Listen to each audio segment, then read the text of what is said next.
After our time in Aswan, we took a 3-night cruise down the Nile to Luxor.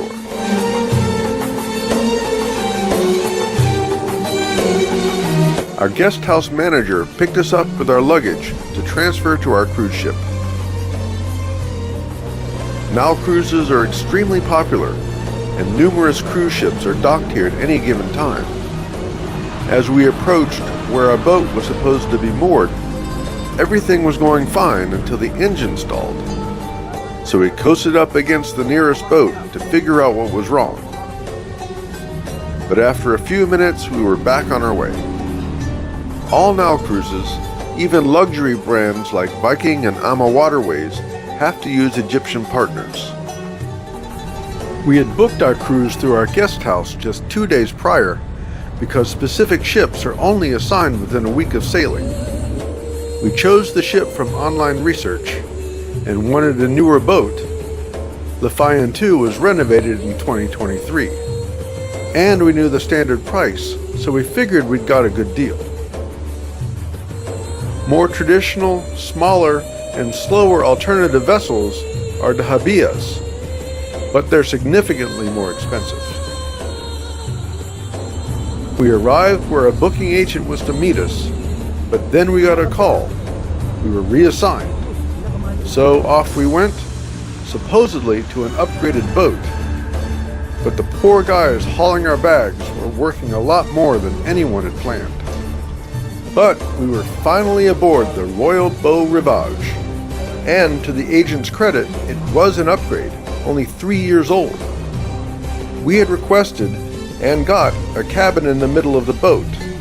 Thanks to videos from the Tips for Travelers YouTube channel, link in the description, we knew there were no electric plug-ins for boats when docked, so engines have to run 24/7.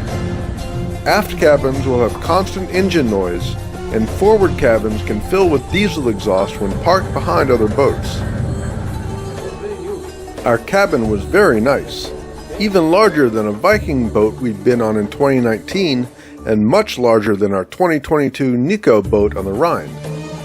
The bathroom was surprisingly spacious, and the towels were plush Egyptian cotton that our cabin steward folded in hilariously cute ways. Daily schedules were shown in the lobby TV. Shipboard Wi-Fi rates were at least 5 times our local SIM cards. 2 bottles of water were provided in the cabin every day, and nobody cared if we drank our own alcohol in our cabin. But in the dining room, lunch and dinner beverages had to be purchased, even water.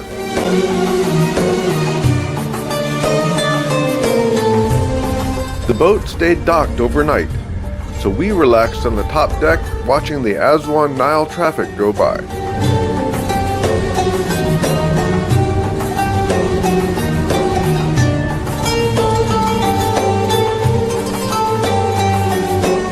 We were also docked all morning, as most passengers went on tours to Abu Simbel or Philae, which we did on our own time while in Aswan. Links to our videos for those are in the description. We took our time leaving the boat and went for a ride in a felucca, which we covered in our previous Aswan video. That link's also in the description. Several tour groups from many ships were delayed getting back by over 2 hours. But we eventually departed, sailing north downriver towards the first destination of Ombo.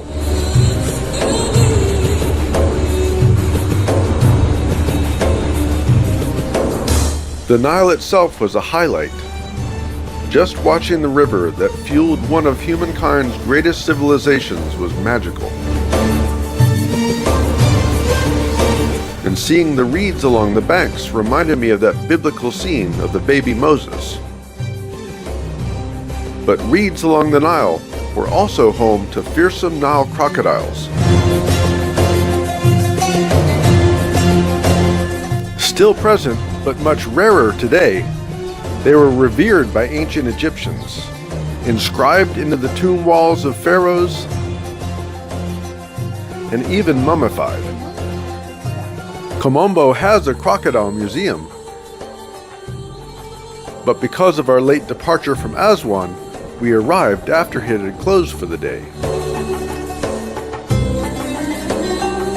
The big attraction at Ombo is the temple overlooking the Nile. It's one of 2 surviving temples dedicated to the crocodile god Sobek, and the only one on the Nile. But every ship stops here, whether coming from Aswan or Luxor, and our late arrival put us far back in line, so we were content to just watch the crowds in the temple from afar.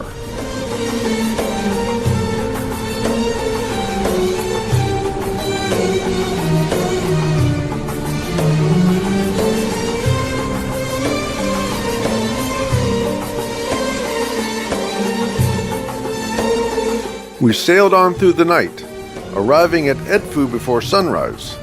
Departure to visit the temple, Edfu's only attraction, was at 5:30 a.m., having to be back on board by 7:30. But once again, our delayed departure from Ombo put us near the end of a very long line of boats, meaning that most, if not all, of our allotted 2 hours would be spent just getting to and into the temple. So we decided just to do Tai Chi on the deck. One thing I noticed that morning was that the lifeboats weren't anything I'd trust my life to, and neither were our neighbors. Departure wasn't exactly on schedule, but we were underway by breakfast. We had a pretty good view out of our cabin window, but spent most of the morning on the top deck, relaxing, enjoying the steady breeze, and taking in the sights of the Nile.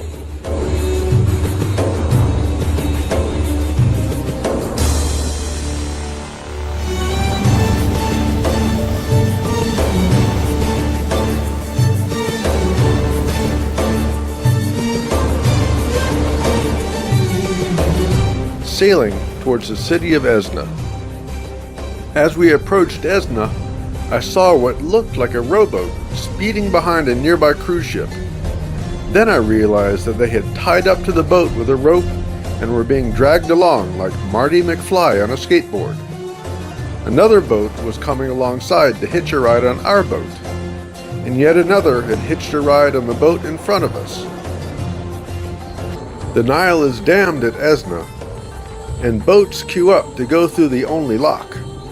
So these rowboats attach themselves while cruise ships wait their turn.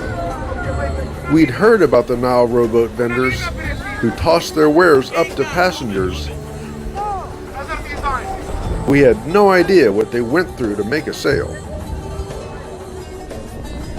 At about 2:30 in the afternoon, 4 hours after we'd arrived at the dam, it was finally our turn to move through, and more vendors were waiting for us. Though this was only a gate to get into the reservoir, the actual lock was at the other end, which can fit 4 boats at a time. We'd been through locks on both European river cruises, but in the middle of the night, so we were excited to get a front row seat to this one. The lock drops boats 8 meters down, and was originally built in 1908 with a modern upgrade in 1996.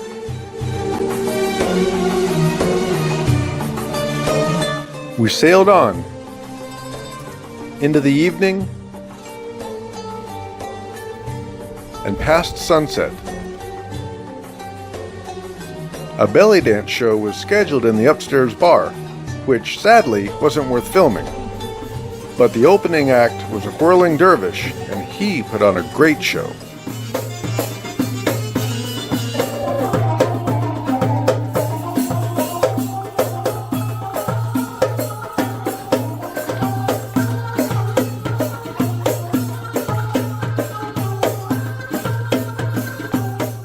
We arrived in Luxor around 6:30 p.m., docking right near the Luxor temple.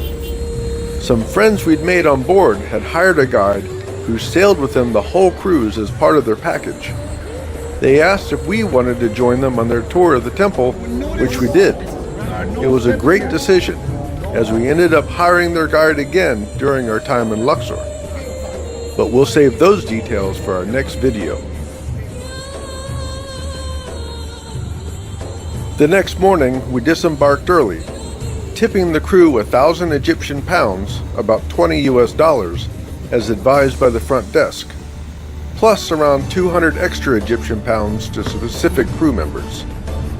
We moved to an apartment on the west bank of the Nile, where we stayed for a week. Luxor has so many ancient Egyptian sites in the area, it's often called the world's greatest open-air museum. We saw a lot in our time in Luxor, so stay tuned for our next video.